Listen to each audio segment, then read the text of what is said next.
Teu chamado de Castelo de Areia. Um abraço para você, minha amiga. 7h27. Agora é hora do nosso Sociedade Entrevista. Sociedade Entrevista. E hoje a presença da nossa Adriana Pereira, analista do Sebrae. A gente vai falar sobre, entre outros assuntos, a regularização de empresa. Adriana Pereira, seja muito bem-vinda à Rádio Sociedade da Bahia. A importância hoje do Sebrae, né? No primeiro momento, quero falar sobre a importância do Sebrae, né?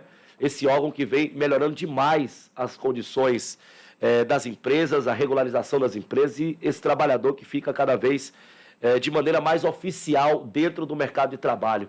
Bom dia, Adriana. Bom dia, Fabrício. Bom dia, ouvintes. É um prazer estar aqui, né? O Sebrae realmente não é puxando a sardinha para o lado de onde eu atuo há quase 20 anos, né? Mas é uma instituição que realmente busca fomentar o empreendedorismo e o empreendedorismo sustentável, né? Que as empresas possam não só nascerem, mas se desenvolverem, permanecerem no mercado, com toda orientação sobre gestão empresarial, sobre inovação no negócio e a regularização, porque realmente a regularização é importante para que a empresa possa ter mais espaço no mercado, alcançar novos voos. Muitas vezes o empresário acha, eu vou burlar uma leizinha aqui, uma regularização ali, porque eu terei, de repente, um menor gasto, um maior retorno. É o maior erro pensar dessa forma, né, Adriana? É o maior erro. Por quê?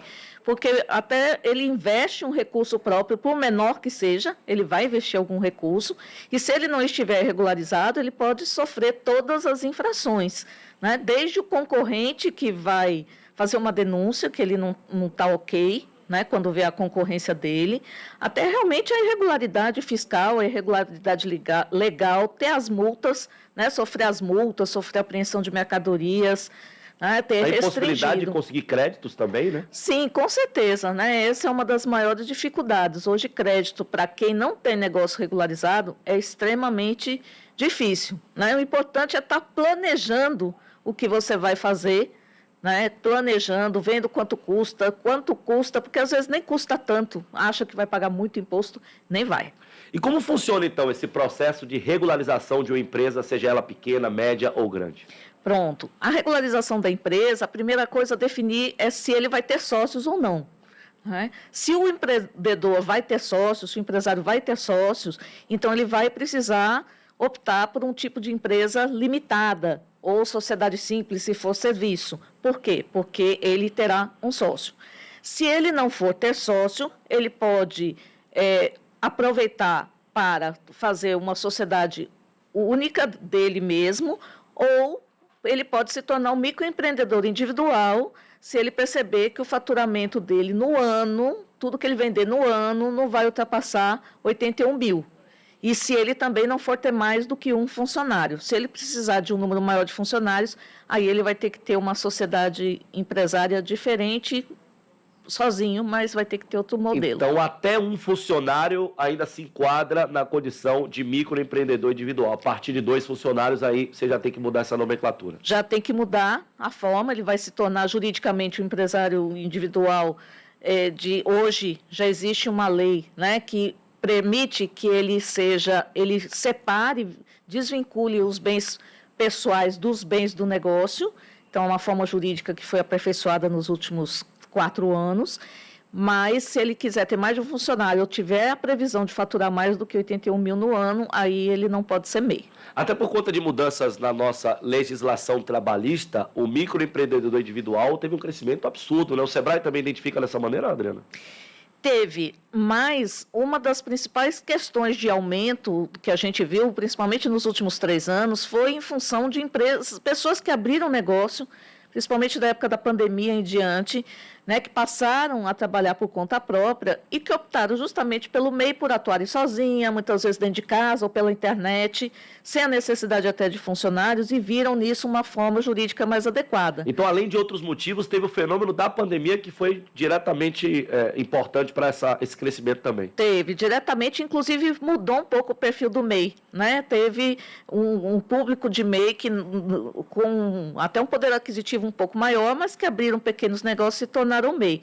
Agora, o MEI precisa ter cuidado, porque a questão trabalhista, né, ela impacta em outros aspectos, né? Então, se ele faz um contrato com determinada empresa, como o MEI, ele tem que ter um contrato de prestação de serviços, tem uma série de regras para que não configure ainda assim vínculo empregatício. Então, as empresas que contratam também têm que ter cuidado. O que é que acontece muito também, pelo menos assim, na pouca experiência que eu tenho, conversando com outros amigos que fizeram aí, se tornaram MEI, né?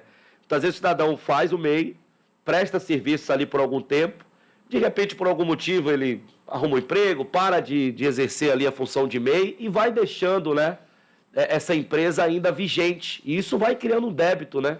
Além desse débito crescente, o que é que pode acarretar esse tipo de postura, Adriana?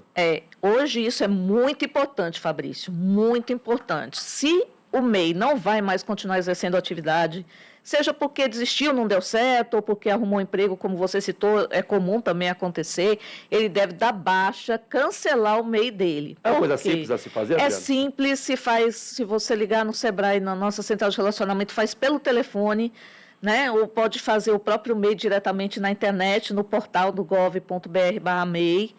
E é importante porque, além de ficarem os débitos em aberto, né, do mensais, porque, mas eu não estou movimentando a empresa.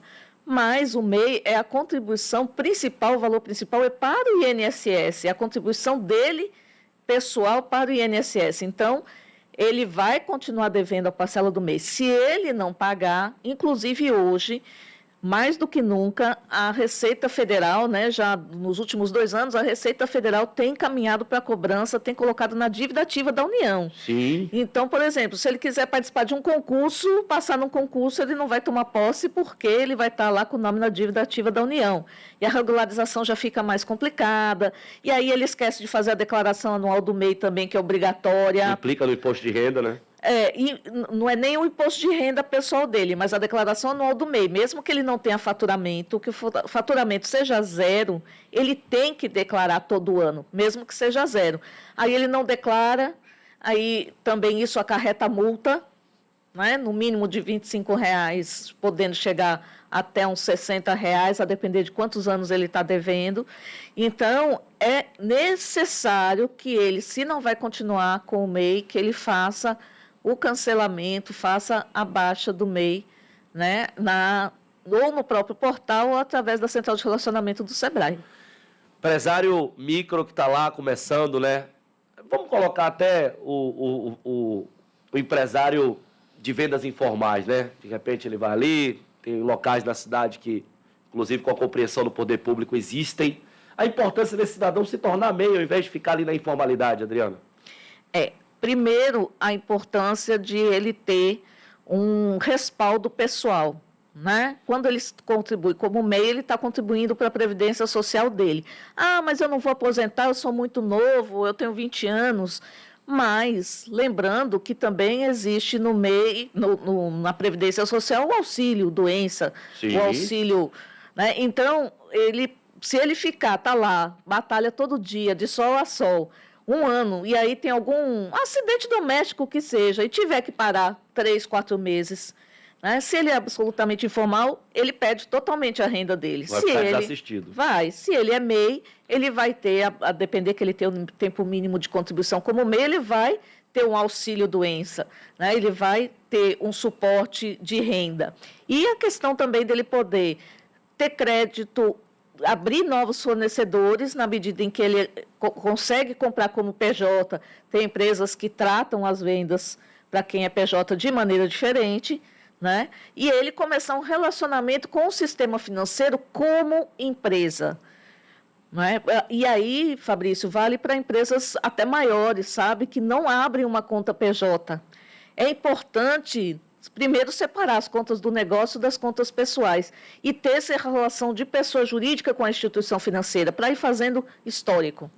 Perfeito, né? Estamos conversando com a Adriana Pereira, analista do Sebrae. Que entrevista maravilhosa, né?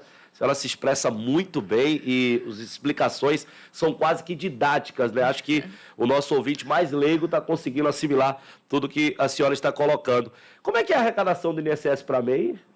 Como é que funciona? Pronto. O MEI, ele paga 5% do salário mínimo para o INSS. Então, essa contribuição hoje, com o salário mínimo foi reajustado em maio, então essa contribuição hoje é de R$ 66,00, esses 5% do salário mínimo. Né?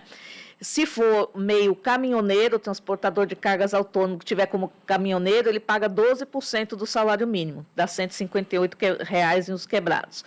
Fora isso, ele vai pagar, que aí já não é para o INSS, ele vai pagar as contribuições fixas mensais. No caso de comércio ou indústria, né, fabricação caseira, é R$ 1,00 por mês de ICMS, e no caso de serviços é R$ 5,00.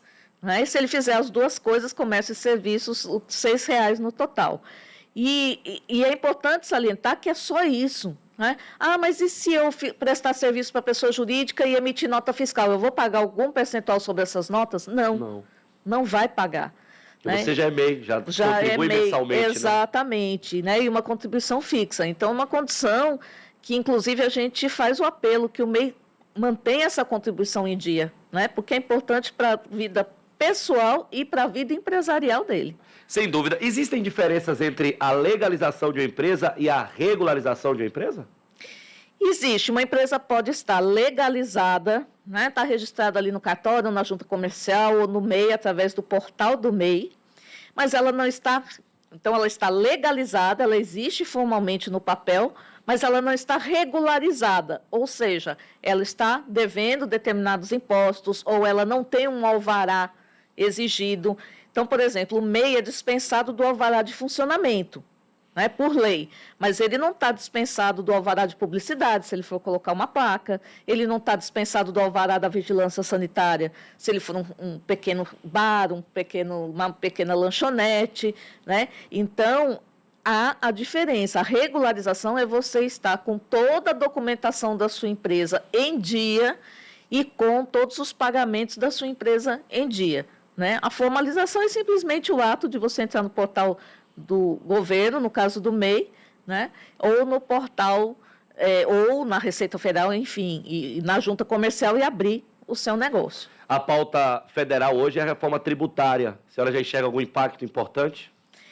A pauta hoje é a reforma tributária, a gente espera, está tudo muito incerto ainda, Fabrício, porque muitas discussões no Congresso, né, então pode ocorrer ainda mudanças que a gente ainda não consegue avaliar o impacto por conta justamente dessas discussões, mas o que a gente espera é que se consiga aumentar o limite de faturamento, né, para o Simples Nacional, que é importante para as empresas, mas ainda é cedo para a gente conseguir se posicionar. Né? Exatamente, em termos de expectativa.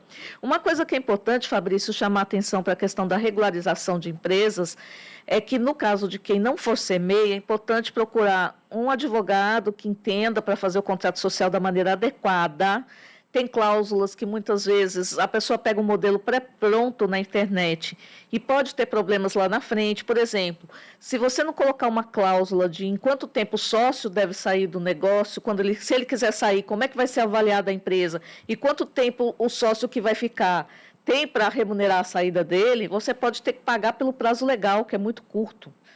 Né? Então, são detalhes que, às vezes, quem não é um advogado da área, se você pegar um contrato pré-pronto na internet, você não vai ter um contrato modelo. O Sebrae disponibiliza esse tipo de consultoria? A consultoria, nesse caso, para quem vai abrir micro e pequena empresa, a gente dá as orientações iniciais, especialmente em relação ao planejamento do negócio, mas a parte do contador em si, aí ele vai ter que procurar um escritório de contabilidade. Mas a gente dá as orientações iniciais, ou seja, que tipo de sociedade poderia ser, etc. E a gente dá o suporte na questão de todo o planejamento do negócio, né, para a avaliação da viabilidade do negócio. E no caso do MEI, um cuidado que ele deve ter é acessar o portal correto, que é gov.br/MEI. Atenção! gov.br/MEI. Tem muitos sites, se você colocar só no Google abertura de MEI ou gov.MEI, né, sem colocar na aba de busca gov.br/MEI, aparecem muitos sites que oferecem a abertura do MEI, mas cobrando. Sim. Cobrando R$200, R$300. Alguns até fazem a abertura, outros somem com o dinheiro do cliente. Né? Tem até golpe, né? Exatamente. Mas é um serviço gratuito do governo federal. Ou então, a nossa central de relacionamento também faz abertura, também, tudo pelo telefone. Bom, o Sebrae consegue tirar dúvidas desse cidadão que está querendo se inserir no mercado empresarial e precisa de tirar dúvidas, né? Com certeza, tanto a nossa central de relacionamento, nosso 0800, quanto nosso site, né? Nós temos site com informações riquíssimas, vídeos, e-books, a gente tem um canal no YouTube, Sebrae Talks, que também tem muito conteúdo, além dos agendamentos, que existe o atendimento presencial, que é feito sob agendamento também. Saindo um pouco, mas ainda falando de emprego, os programas de capacitação do Sebrae continuam a todo vapor. Me recordo que em Ilhéus eram muitos os programas e muitos amigos, inclusive, se beneficiaram desses programas. Isso, Fabrício, continuam sim, né? A gente tem um carro-chefe para quem quer empreender e se organizar na questão do planejamento e desenvolver seu comportamento empreendedor, que é o Empretec. É um curso de 1 semana, são 6 dias aí de imersão, mas que você vai trabalhar todas as características empreendedoras que vão influenciar no sucesso do seu negócio. Então, a gente tem uma programação do Empretec, nós temos turmas praticamente o ano todo, né? Tem um processo de entrevista, de avaliação para participar, é bem bacana, pode procurar pela nossa central ou pelo nosso site. E nós temos os outros cursos, as outras consultorias que a gente está oferecendo, a grande parte delas são gratuitas, né? E a gente tem focado muito em mídias digitais, redes sociais, até preparando como eu tiro foto, né? E a parte financeira, que sempre é uma demanda, organizar fluxo de caixa, né? Importante, demanda importantíssima. Importante. Aqui em Salvador a gente está com um convênio que permite algumas soluções também que o empresário pagaria uma contrapartida de consultoria. A gente está com um convênio funcionando essas consultorias gratuitamente. O empresário não está pagando nada por conta desse convênio que o Sebrae firmou com a prefeitura. Então, é uma oportunidade também. Perfeito. Conversamos com Adriana Pereira, analista do Sebrae, sobre muitos assuntos que envolvem as empresas baianas e brasileiras, seja o microempreendedor, seja esse empreendedor de maior porte, né? Muito obrigado, Adriana, pela participação aqui no Sociedade Urgente. Como eu disse, eu acho que é uma entrevista muito esclarecedora, e fica à vontade para as considerações finais, que às vezes o apresentador não faz uma pergunta que teria que ter sido feita, e a senhora fica à vontade para suas considerações finais. Muito obrigado, viu? Eu que agradeço, Fabrício, a oportunidade, reforçar aqui a importância de planejar o negócio, né? Se capacitar, agir conforme a legislação para poder também reivindicar, né? Quando você age dentro dos conformes, você também tem o poder de reivindicar.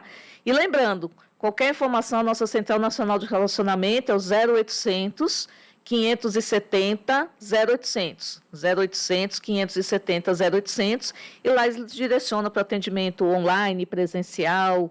Toda e qualquer informação, eles estão aptos a responder. Eu agradeço. Adriana, volte sempre, viu? Obrigada. Muito legal. Valeu, Adriana Pereira. Foi a nossa entrevistada do dia no Sociedade Entrevista. Sociedade Entrevista. 7h45, informações do